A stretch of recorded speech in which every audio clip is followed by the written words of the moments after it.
I didn't think somebody could be so mean. I didn't know what was about to happen. I guess I was just stupid to think I was safe. Sometimes I think I don't love my parents anymore because of what they did to me. That makes me really sad. My daddy hurts my mommy, and then my mommy hurts me. That's the way it is in my family. When I think about what happened, I grab my baby doll, I'll hold her so nothing can happen to her. The figures are staggering. Over 3 million children are reported to be mistreated or abused each year. Each child, whether experiencing neglect, injury, or violence, is profoundly altered as a result. Emotional, physical, social, and behavioral problems are all likely for the child exposed to violence. No child deserves this.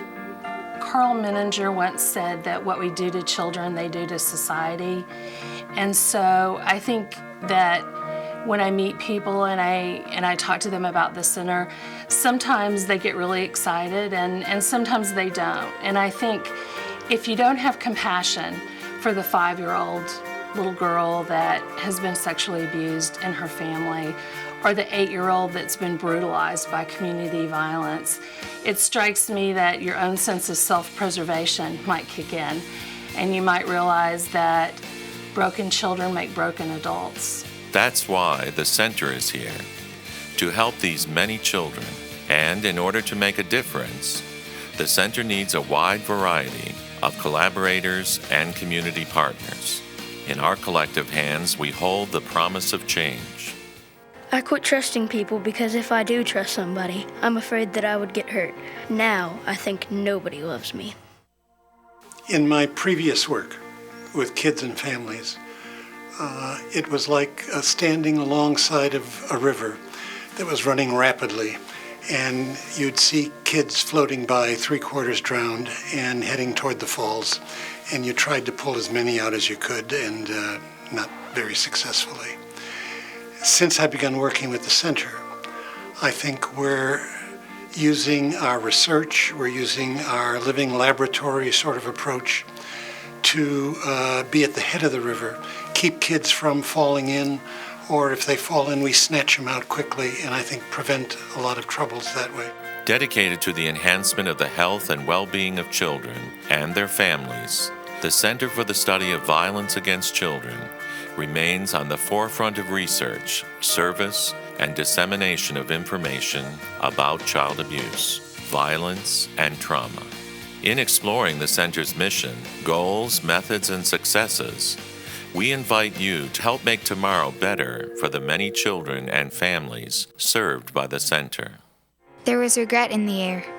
There was a sense of longing. And there was a cloud of sadness that never went away. Scientific inquiry is pointless if science can't be used by the people that need it the most.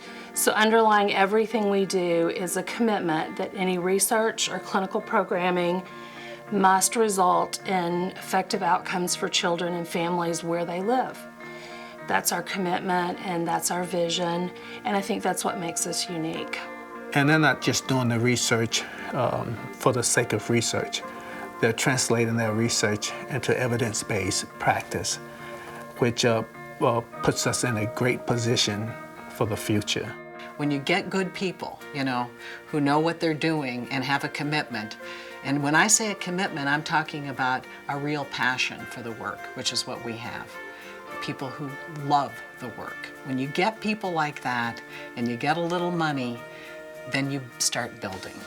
While the mission of the center forms its foundation, the goals of the center are to help promote the physical and mental health of children locally, nationally, and internationally, as the clinical findings have far-reaching implications.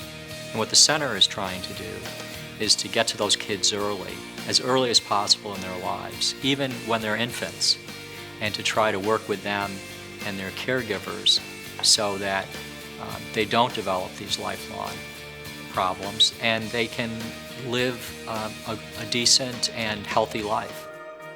The center will be an important part of the university as it strives to become the top 20 public university.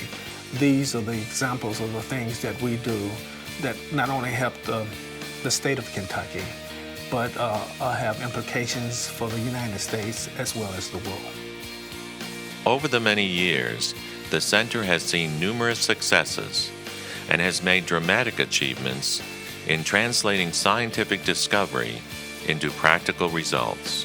The Center operates a living laboratory where the latest technologies to benefit children exposed to traumatic events can be tested and refined for everyday practice. We see a lot of results in that, children make significant progress in their academic functioning and their emotional, physical well-being, as well as major improvements in the way they relate to their friends and their caregivers and their teachers. I often refer here as a resource because I think they have a very unique way of treating juveniles in this situation. Learning more of the evidence-based approaches that are being used here and the up-to-date research and the impact that trauma has on the brain development and those kinds of things which are relatively new to the field. We do research that provides us research evidence that we're making a difference, that, for instance, that the trauma symptoms are decreasing, that the children are functioning better, that they're dealing with the caregivers better, developing a better relationship, things like that. So what we really want to know is not just about what a child or a family looks like on one given day, but what a child's life has been like in the past, what it's like right now, and what their life is likely to be like in the future. We invite you to get involved and help make tomorrow better for the many children and families served by the Center. The promise of change begins with each of us. With your help, the Center can continue to make a difference in the lives of children today and for generations to come. You have to have hope for healing to occur. The loss of hope is the most devastating cause of psychiatric and social problems. So people are amazing. When you give them hope, you give them support. When you give children the chance to talk about what's happened to them, and you provide them some kind of guidance, and you help them find the inner strength that's within them to keep going, and you help their parents and other people who care about them to learn how to work with them and how to support them in specific ways. That creates more hope, and kids can heal, and that's the good news. Everybody is worth something, and if you can start early with kids, you can make a difference. Because the earlier we get them, the better the outcomes, the better results for these children. I would hope in the future that through the research we'll continue to publish more, to get more funding, so that we can broaden the scope of what we do, so that we can do more training, get more people involved, teach more people how to deal with these problems, how to recognize them, that sort of thing. That's what I would hope for. Like it's been the best thing that I've ever been part of.